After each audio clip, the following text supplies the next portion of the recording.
তো আপনারা সবাই জানেন এখন রামাদান স্কোয়াড কাপ খেলা চলতেছে বাংলাদেশের মধ্যে।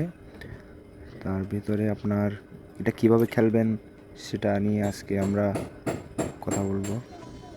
রমজান স্কোয়াড কাপে সবাই চলে আসবেন। এখানে 27 তারিখ থেকে 31 তারিখ পর্যন্ত খেলা হবে, 5 দিন। তো সবাই গেমের ভিতরে চলে আসবেন। এখানে আপনারা স্কোয়াড নামে একটা লেখা দেখতে পারবেন। এখানে আপনাদের 4 জন থেকে 5 জন লাগবে, ম্যান আপনার ফ্রেন্ড যারা খেলে। আর আপনার এখানে প্রাইজও দেওয়া আছে। প্রথম প্রাইজ 50,000 ডায়মন্ড, দ্বিতীয় প্রাইজ 30,000 ডায়মন্ড, আর তৃতীয় প্রাইজ হচ্ছে আপনার 10,000 ডায়মন্ড।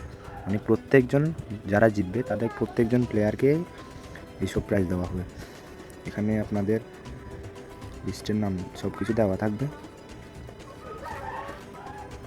আমরা প্রাইজের এখানে গিয়ে দেখি অল প্রাইজ 1 থেকে 130টা প্রাইজ আছে। আর যারা পার্টিসিপেট করবে গেমটার মধ্যে, মানে স্কোয়াডটার মধ্যে, রামাদান স্কোয়াড কাপের 2025-এর মধ্যে যারা পার্টিসিপেট করবে তারা এই পার্টিসিপেন্ট প্রাইজটা পাবে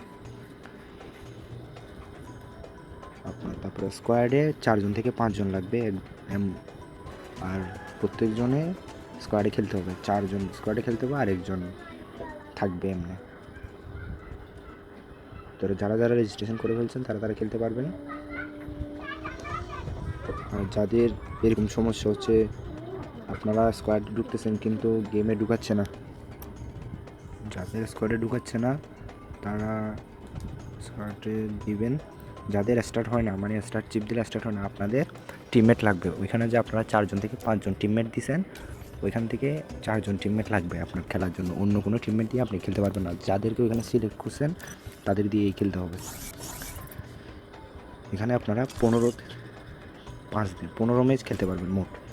আপনারা দিনে একদিনে 5 ম্যাচ খেলতে পারবেন। 5 ম্যাচে বেশি খেলতে পারবেন না, কম খেলতে পারবেন কিন্তু বেশি খেলতে পারবেন না। আপনারা মোট 15 ম্যাচ খেলতে পারবেন এই রমজান কাপে। আর যাদের বেশি থাকবে, কিল বেশি থাকবে, অ্যানিমেশন বেশি থাকবে, তারা ফার্স্ট প্রাইজ পাবে, সেকেন্ড প্রাইজ পাবে, থার্ড প্রাইজ পাবে, এরকম করে তারা প্রাইজ দেবে। তো সবাই একটু সাপোর্ট করবেন, এটা নতুন আইডি, একটু সাপোর্ট করিয়েন ভাই। সাবস্ক্রাইব করে দিন, একটা লাইক দিন, ভালো লাগবে ভিডিও। ধন্যবাদ।